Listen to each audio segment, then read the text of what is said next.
Jiren is the most powerful life form in Universe 11, aside from the angel that serves the god of destruction, but Jiren is confirmed stronger than his respective god of destruction. With the Tournament of Power nearing its conclusion and 2 universes remaining, I come to you guys with the top 5 ways to defeat Jiren. Now, don't get this conflated with the how can we bring Jiren down video. That was talking about characters working together, situations that could come about.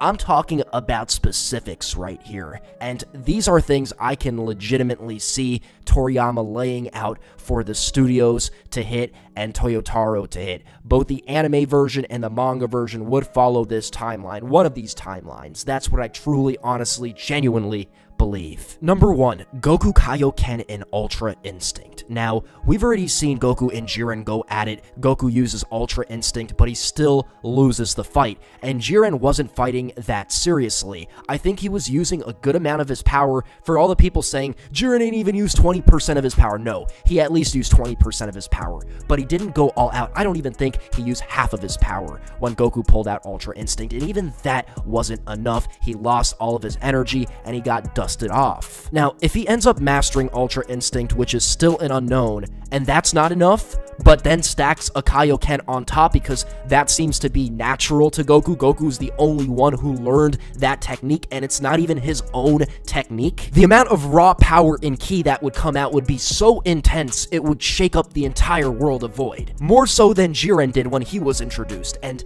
it all comes back to one character when we talk about power levels. Beerus, because Beerus is the character that Goku's going to eclipse by the end of Dragon Ball Super. Beerus is the one ruling over Universe 7, and Goku is one of the characters in Universe 7 that's constantly growing and growing and growing, and eventually he will surpass Beerus. So I actually made a separate video talking about where does Goku Ultra Instinct compare to Beerus, because when we get the next movie, which I believe is coming, Battle of Gods 2, or at the very least when we see Goku and Beerus fight again, Goku's going to be using Ultra Instinct. If you watch that video, I talk about how Goku mastering Ultra Instinct would force out around 70% of Beerus's power. So if we compare that to Jiren, I believe it's around the same thing. Now, Kaioken added on top of that. Listen, that would be insane. That would change up the game, and I'm not saying this is going to happen because it's a stretch. How is he going to just learn how to do that? But I honestly think it's a possibility they might drop this on us. I don't care what anyone says about this. Goku stacking Kaioken on top of Ultra Instinct, that's just too angelic. In fact, it's almost devilish. Jiren would be smashed on till he disintegrate. He'd be no more. I don't even know if there'd be a body to leave the actual arena at that point. Number 2, Goku Ultra Instinct blinding Jiren's senses. Now, this is only assuming Jiren has some kind of major weakness, which is a possibility. And the reason I say that is because, come on, everybody has a weakness. No matter how powerful you are, you just can't be invincible. I don't think Jiren is Superman. People compare him to Superman because that's how they've been hyping him up, but I believe even Jiren, something to do with this race. If Goku could end up blinding his senses somehow, some people were saying, like, stab Jiren's eyeballs out or something because, something to do with basically destroying Jiren's eyes or his vision. I don't know about all that, alright? I'm just saying that there's something about Jiren's character that Goku can take advantage of, and this is assuming Goku masters Ultra Instinct. If he doesn't, by the time they fight the second time, I don't see this being a thing. But Goku Ultra Instinct mastered might just be enough to blind Jiren's senses to where then you could have anybody smash on Jiren. You could have Gohan come in. You could even have Krillin come in from the benches. Alright, that's a bit of a stretch, but you know what isn't Jiren having X-ray vision, ultrasonic hearing like Ani Raza? Now, some people are going as far as to say he has some version of the time skip, or he could,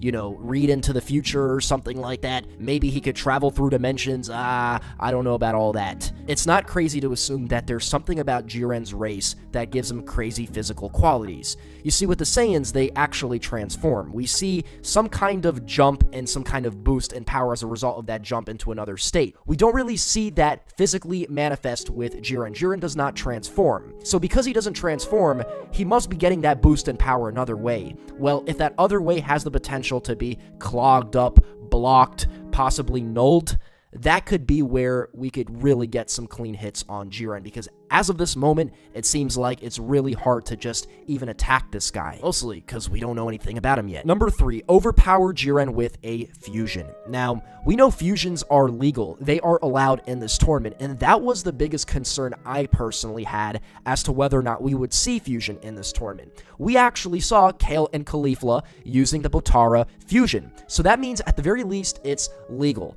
Now, are we going to go there? So here is just the bottom line. Jiren's strength is so monstrous, he's stronger than any single warrior. I mean, that's a fact. That's where strategy comes in the first place.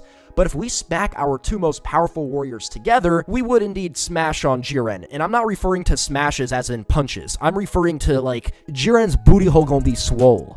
It's gonna be so swollen, he's not gonna be able to have, you know, physical action with other men in tournaments for a long time. Specifically, like, 10 minutes. But you want to know what? That 10 minutes is like 30 episodes in the Dragon Ball Super universe. So you better not be here like, but Double 4, is booty hole only going to be swole for 10 minutes? Now, some people do have doubts about this specific situation. Like, do we even have a Potara on us? That's a good question. I don't know, but it's going to be something that we won't know until it's actually time to use it. And every single one of our warriors has taken such a big beating from Toppo and Jiren and all the rest of the Pride Troopers that's what we need to rely on. Like, this fusion that's it. It's come down to this, like, against Future Zamasu. But here's what really gets me thinking we might see the fusion. So, what are the 2 things that really stop us from prevailing in this tournament? Number 1, Goku's intelligence/strategy in fighting, and Vegeta's lack of power. They've completely shunned Vegeta out from power-ups, from any kind of, like, major big moments. Vegeta's the king of strategies. He's the king of that. Goku, on the other hand, has the sheer destructive power. He has Ultra Instinct, and that's another thing. If they fuse, you would get rid of those 2 factors. Like, Vegeta's consciousness, his smarts would take over the fusion, so Vegeta would be more guided by Vegeta's conscious. But on the other hand, when it comes to the power department, Vegeta might end up having Ultra Instinct. So you eliminate those 2 factors, it all comes down to that Jiren is stronger than every single warrior. We know Potara fusion's legal. It's a possibility. I don't want anybody to think Vegeta cannot happen in this tournament. It can now. It's confirmed it can happen. Number 4, Vegeta getting a major power-up. Yeah, go ahead and laugh. I mean, that's really one thing that I could see helping Goku out in this tournament of power against Jiren, having a buddy right alongside him to buy him some time to be the substitute in the fight. If they give Vegeta a power-up, and it doesn't even have to be Ultra Instinct, he would be able to fight Jiren at the very least to, you know, save Goku's ass sometimes. What's so crazy about that? I mean, I could see Akira going anonymous in a random Dragon Ball Super Discord chat and hearing all these theories about Vegeta going Ultra Instinct and just laughing because he knows it's not going to happen. I could see that being crazy and out of this world, Vegeta getting Ultra Instinct in this tournament right after Goku, but he doesn't need Ultra Instinct. You could give Vegeta anything. Full power Super Saiyan Blue. In fact, they just gave that to Goku. Or, I don't know if that's completed Super Saiyan Blue, but sliding Vegeta an upgrade from what he has now, because as far as we're concerned, Vegeta is on the same level as, no, he's not even on Goku's level before Ultra Instinct. But with a power-up, you could really bridge the gap, and they don't even need to fuse. They could fight separately, but almost equally against Jiren. And that would be insane. I mean, it would really be a repeat of the Black Goku saga.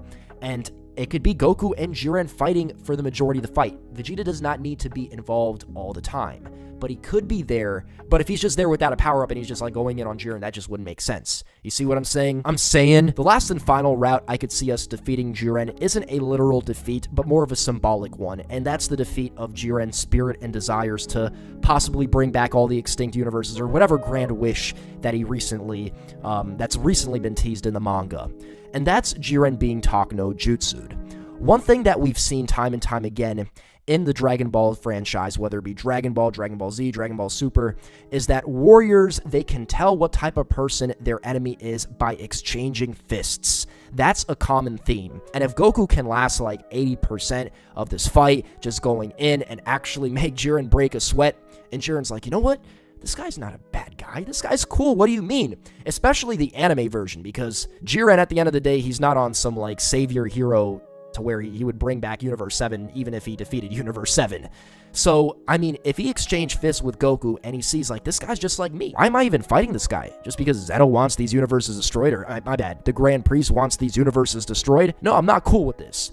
and he has a change of heart at the end of the fight, and maybe that's where we go into the next arc, because a lot of times with these tournament arcs, it's like there's a lot of build-up, and then there's the finale, but then the finale leads into a brand new arc, and it gets interrupted. We've seen that in multiple series, and I don't even need to bring up Naruto to give you guys an example. We could go into Hakusho. We could go into many series. If they actually decide to flesh out Jiren's character and give him some actual personality other than, hey, I'm powerful, we could actually have Jiren talk about his past and his life, and that's where Goku might come to an understanding about him and his situation, and we might get some negotiating, like, hey, you know, if we go out, can you do this? On the other hand, hey, if I take you out, I'll do this. Dragon Ball Super wishes, guys. So with all that being said, let me hear your guys' thoughts. What way do you think that Toriyama forced the studios and Toyotaro to comply? And I'm talking in connection to Jiren's defeat. How do you think Jiren is going down? Leave your thoughts in the comment section below. Do you think that I was on point with any of these? I think one of these 5 ways is how Jiren's going down. I mean, come on, guys. Come on. Kaioken, fusion, blinding his senses, talk no jutsu.